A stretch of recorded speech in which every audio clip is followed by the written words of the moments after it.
네, 경향신문 정원보 기자입니다. 저는 검찰 개혁 좀 여쭤보고 싶은데요. 그러게 그 얘기를 왜 안 하나 그랬어요. 네, 그래서 기다렸습니다.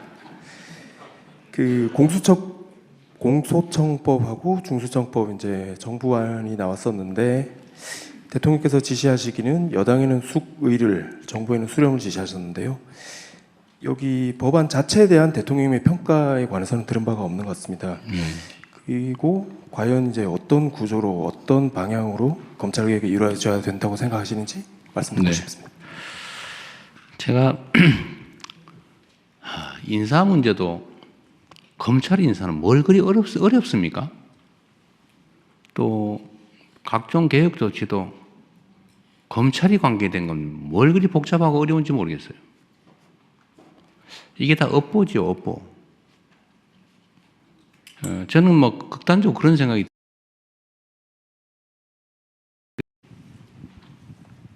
네, 경향신문 정원보 기자입니다. 저는 검찰 개혁 좀 여쭤보고 싶은데요. 그러게 그 얘기를 왜 안 하나 그랬어요. 네, 그래서 기다렸습니다. 그 공소청법하고 중수청법 이제 정부안이 나왔었는데 대통령께서 지시하시기는 여당에는 숙의를, 정부에는 수렴을 지시하셨는데요. 여기 법안 자체에 대한 대통령의 평가에 관해서는 들은 바가 없는 것 같습니다. 그리고 과연 이제 어떤 구조로 어떤 방향으로 검찰 개혁이 이루어져야 된다고 생각하시는지 말씀 듣고 네. 싶습니다. 제가 인사 문제도 검찰 인사는 뭘 그리 어렵습니까? 또 각종 개혁 조치도 검찰이 관계된 건 뭘 그리 복잡하고 어려운지 모르겠어요. 이게 다 업보지요, 업보. 저는 뭐 극단적으로 그런 생각이 들기도 합니다. 검찰이 하도 저지른 업보가 많아가지고 마녀가 된 거 아니냐. 뭐든지 미운 거예요. 뭐든지 믿을 수가 없어요. 제가 어찌 보면 이 마녀 같은 진짜 마녀 말이에요. 가짜 마녀 말고 검찰에 가장 많이 당했다고 생각해요. 제가 기소된 것만 한 20건 되는 것 같아요. 20건. 문제만 되면 증거 뭐 없어서 다 기소해가 너 한번 고생해봐. 그리고 혹시 코드 맞는 판사 있으면 유죄 받아가 너 한번 죽어봐. 제가 2002년부터 시작된 일이죠. 제가 검찰이 관련된 소위 파크뷰 특혜 분양 사건 그 폭로했다가 그때부터 검찰과 야근이 시작됐습니다. 그 PD가 와가지고 우리 하필이면 그 전에 막 나 검사인데 뭐 이렇게 전화하다가 안 돼가지고 제 사무실에 난 인터뷰하려고 있었는데 그때 마침 콜백이 온 거예요. 그 저끼리 나 검사인데 그걸 막 통화한 게 옆에 있네. 이따가 나 오후에 재판 준비를 해야지. 나 바빠 죽겠네. 이따 하도 뭘 희한한 나도 모르는 얘기 하고 있길래 가서 나 한번 들어봐서 카메라에 대고 하여튼 뭐 그래서 결론은 검사를 사칭 범죄로 질문을 가르쳐줬다. 검사 이름 가르쳐줬다. 그러니까 너 공범이다. 그때가 시작이었어요. 저를 잡는 게 목표였죠. 진짜 이 전화하고 나 검사인데 말이야 너 나한테 사실들 이렇게 봐줄게 뭐 이렇게 전화해가지고 이게 다 불어버린 거죠. 그 시장이. 그 사람은 처벌도 안 됐어요. 나만 처벌됐어. 그게 시작이죠. 파크뷰 특혜 분양 사건에는 검사들이 관련이 있었죠. 대장동. 그 검사들이 해먹은 거 아닙니까? 한 패로. 하여튼 큰 부패 사건에는 검찰이 들어있더라고 보니까 내 경험으로. 그래서 그 악연 이후로 뭐 건수만 되면 기소돼가지고 다행히 이 법원에서 무죄를 제가 무죄 받은 것도 참 많아요. 그 살아남아서 여기까지 왔죠.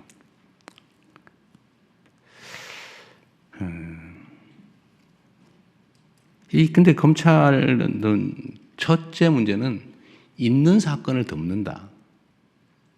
그래서 그 얘기했죠.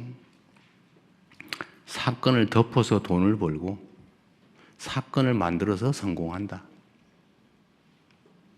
없는 사건 만드는 것도 실력이에요. 막 쥐어짜가지고 뭐 그러다 막 자살하고 죄진 사람 잡아다가 느껴 봐줄 테니까 한번 얘기해봐 이래가지고 조작해가지고 없는 사람 집어넣고 하여튼 덮는 것도 힘이고 만드는 것도 힘이죠. 근데 이걸 너무 많이 해가지고 결국 온 국민들이 의심하고 검사는 아무것도 하지 마. 지금 그렇게 된 겁니다. 그 제가 권력이라고 하는 건 부패나 남용의 가능성이 얼마든지 있기 때문에 그래서 삼권 분립도 하는 거예요. 한 사람이 다 권력은 위험하잖아요. 견제와 균형을 이루어야 된다. 권력은 언제든지 부패하기 때문에 남용되기 때문에 그래서 남용의 여지를 줄여야 된다.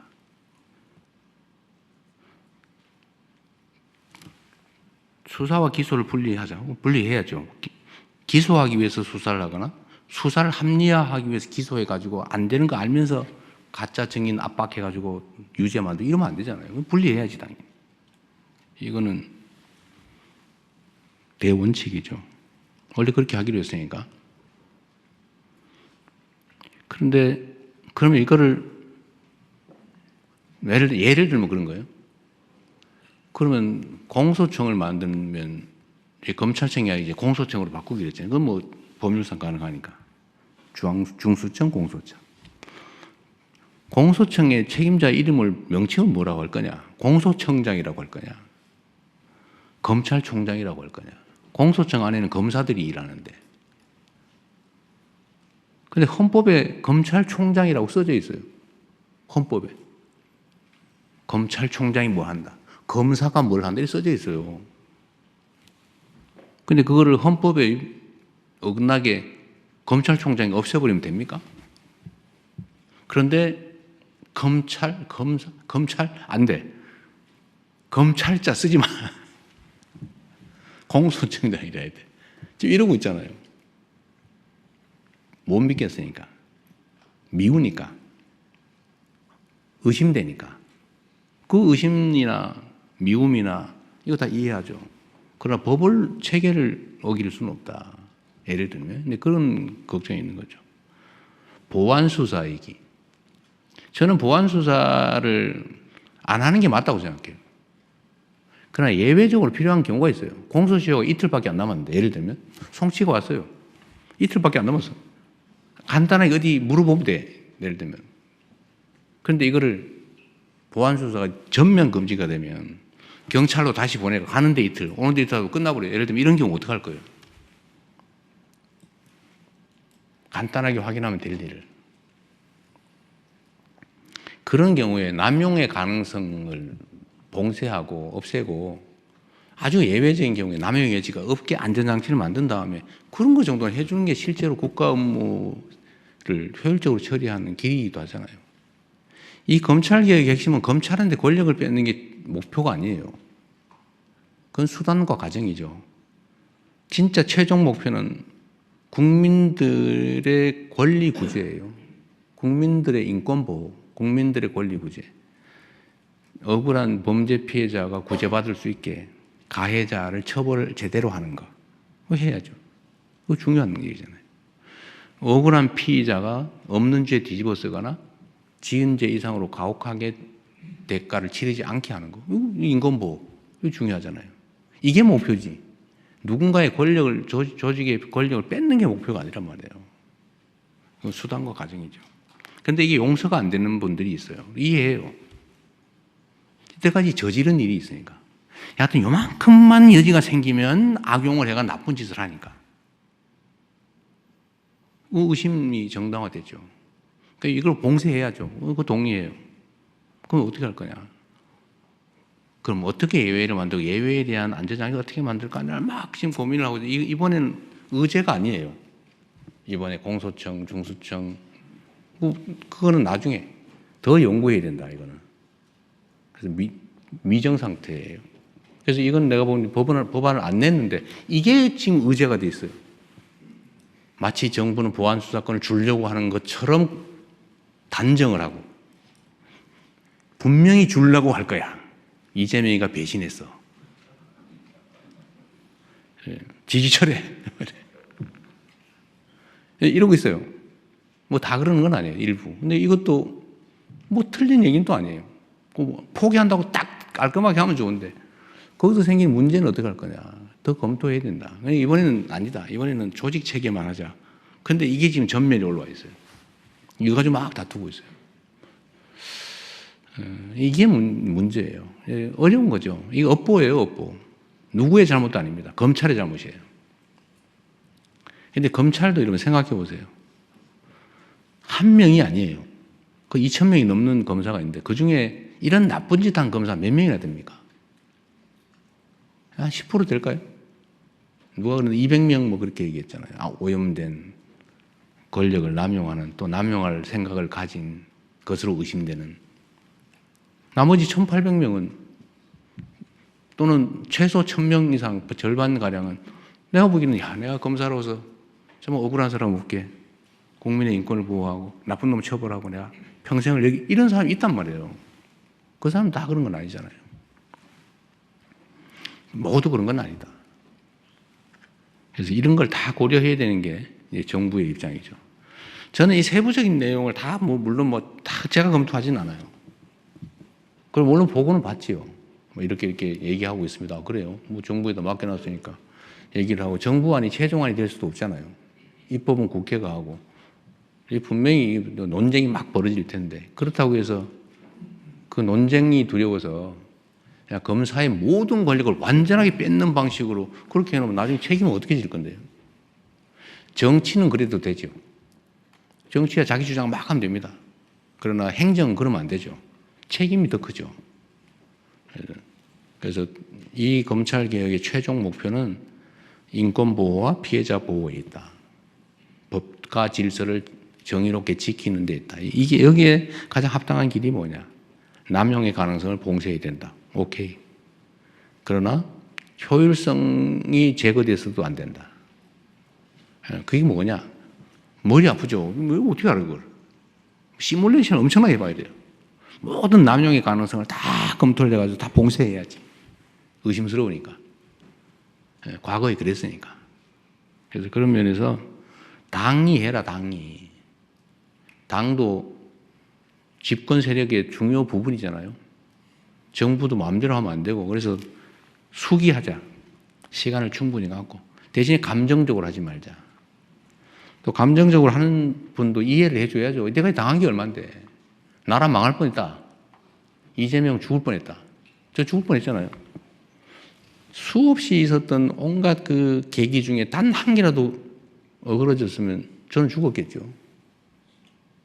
구속영장이 발부됐거나 유죄 판결이 났거나 아니면은 법정 측면에서 본다면 또는 또 고등법원에서 신속하게 선고해가 대법원에 넘겨서 확 기각해버리거나 이틀 만에 이틀 만에 파기환송도 하는데 하루 만에 기각은 못 하겠어요? 고등법원에서 판결 그냥 그 당일 선고해버리고 대법원에 하루 만에 넘겨가지고 그날 선고해버리면 끝이지 뭐 어떡할 건데. 그러려고 했던 거 아니겠어요? 그러나 어쨌든 국민들의 힘으로 살아남았죠. 근데 그 과정을 겪은 이 검찰이나 아니면 이 잘못된 사법제도에 대해서 피해 입은 국민들이 가진 그 엄청난 불신과 그 어쩌면 증오, 그것도 이해를 해야죠. 그런 것도 다 해소해 나가야 된다. 그리고 사법에 대해서도 내가 얘기 나왔으니까 말씀드리는데 저는 불이익을 받은 것도 있고 혜택을 본 것도 있지만 혜택 본 게 훨씬 많아요. 여하튼 결론적으로는 전에 2018년에 4건으로 기소됐다가 잠깐의 우여곡절이 있었지만 결국 법원이 다 무죄 선고해서 살아남았잖아요. 그리고 법원은 그 후에 전 정권에서 벌어진 일도 보면 여튼 위증교사도 저는 참 기가 찰 일인데 그 무죄 선고 났잖아요. 선거법도 우여곡절이 있었지만 항소심에 무죄 났잖아요. 구속영장도 분명히 100% 구속될 거라고 봤는데 기각돼서 살아났잖아요. 그게 이제 법원의 집단 지성과 시스템이겠죠. 물론 뭐 불이익도 보기도 하지만 그런 점에서 보면 이게 구성원 모두가 그러는 것도 아니에요. 문제점이 있는 걸 제거하면 되는 거죠. 뭐 구조적으로 모두가 오염돼서 다 망한 건 아니에요. 검찰도 마찬가지다. 경찰도 마찬가지다. 라는 생각을 좀 해주시면 좋겠어요. 이게 제가 오늘 이 얘기 해가지고 또 막 갑론을박에다가 이재명 뭐 저 못 믿겠다 뭐 등등 있을 수 있어요.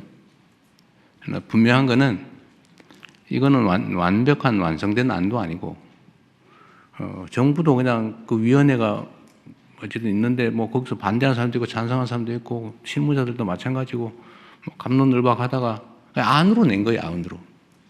그래서 당과 논의하고 여기서도 아마 의견이 하나로 탁 몰리지는 않을 겁니다. 국민들께도 열어놓고 국민들도 토론하시고 그래서 정말 효율적이고 남용 가능성이 없고 인권 보호와 피해자 보호에 도움이 되는 법과 정의와 질서를 유지하는 데 가장 도움되는 효율적이지만 정의로운 남용 가능성이 없는 안전한 검찰 수사제도, 기소제도를 만들자. 말이 좀 길었는데 일이 복잡한 만큼 말이 길었으니 이해 부탁드립니다. 네. 어쨌든 당에서 또 국회에서 정부가 또 국민들께서 함께 토론하고 그 결과를 또 전문가들이 검증하고 뭐 그렇게 10월까지는 또 여유가 있으니까 너무 급하게 서둘러가 체하지 말고 충분히 의논하시면 좋겠습니다.